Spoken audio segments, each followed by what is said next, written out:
l'image de la presse africaine. Mafumo Balobi. Nasima ya Bobi Misinjoto ya général de brigade Oyo abandé kosala na haute cour militaire mwana mboka Timba Binyamu Emmanuel na hôpital ya cinquantenaire ya Kasavubu esengeli bo Simba pebo ebake.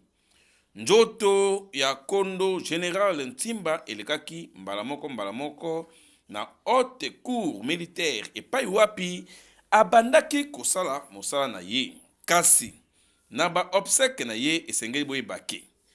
Njoto ya général de brigade de Timba Emmanuel ezalaki exposé pour na kopesa ye ba hommage mérité digne de son nom comme congolais peut vraiment na ya Congo central comme tout autre Mokongo qui se respecte.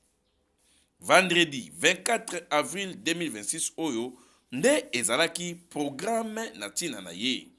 Prière d'absout, dépôt ya ba gerbe de fleurs et salemaki kitoko makasi na ba officier militaire, ba membre ya famille biologique na ye, ba ami pe ba connaissance na ye, ba yaki ko répondre présent na milulu ya pasi oyo et komelaki armée congolaise na biso ya FARDC.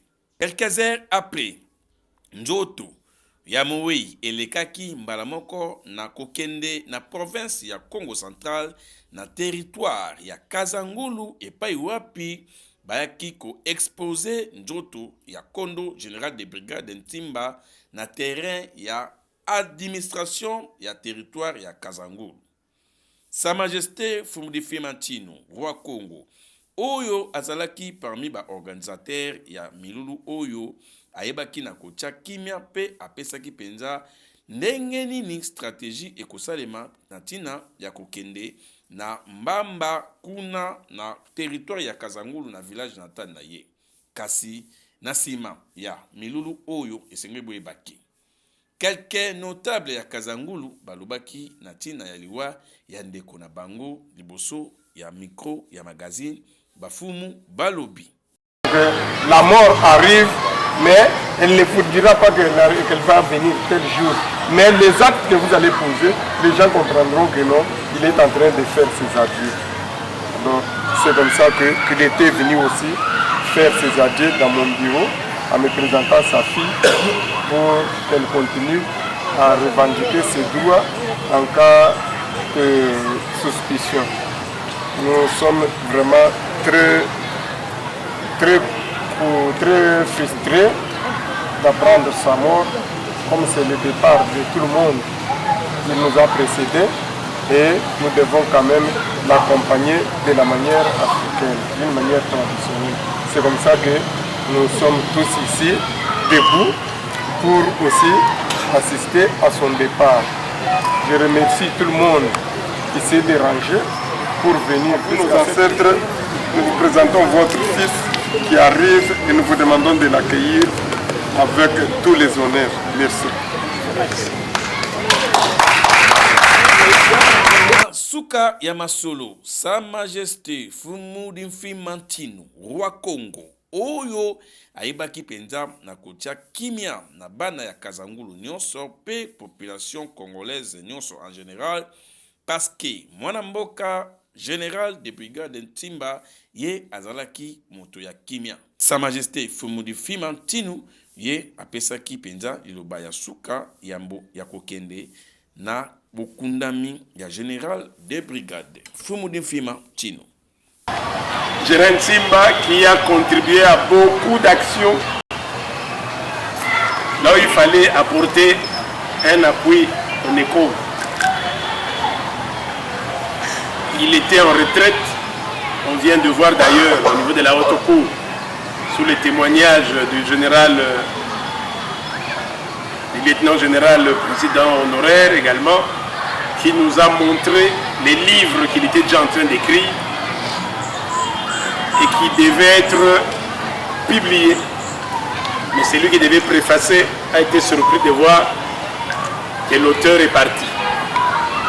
Le général Ntimba, c'est également lui qui avait pris en main le dossier de Simon Kimbangu, la révision du jugement de Simon Kimbangu.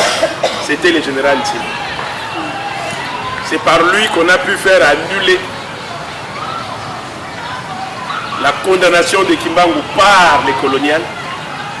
Et c'est aussi avec lui qu'à Mbanza-Ngungu, le 3 octobre 2011, que ces jugements sera lus. Et c'est ce jour-là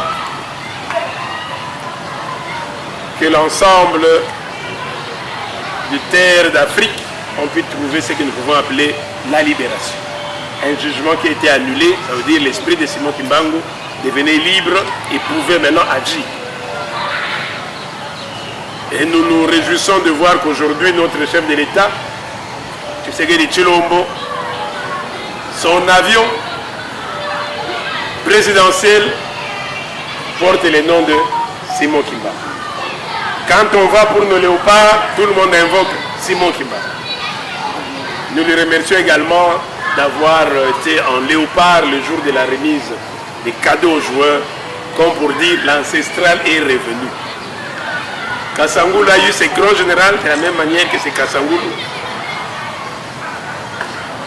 qui a aussi également investi le président de la République.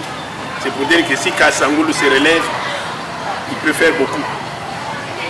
Zela Nzela ti na village natal ya général de brigade Ntimba Emmanuel malgré ba embouteillage nyonso elekaki esenge boyebake nzoto ya kondo général de brigade Ntimba ekundamaki kitoko kasi ya kosimba ezaki famille biologique na ye bapekisaki filmage esalema parce que général Ntimba ye azalaki penza moto ya makambo ebele pe na pouvoir na bango esengela kite ya kolakisa bokundami ya général kasi biso magazine traditionnel Bafumu Balobi première en République démocratique du Congo a présenté penza ba sincère condoléances na famille biologique ya général Ntimba oyo atikaki biso tikate njoto na ye epema na kimia de la presse africaine.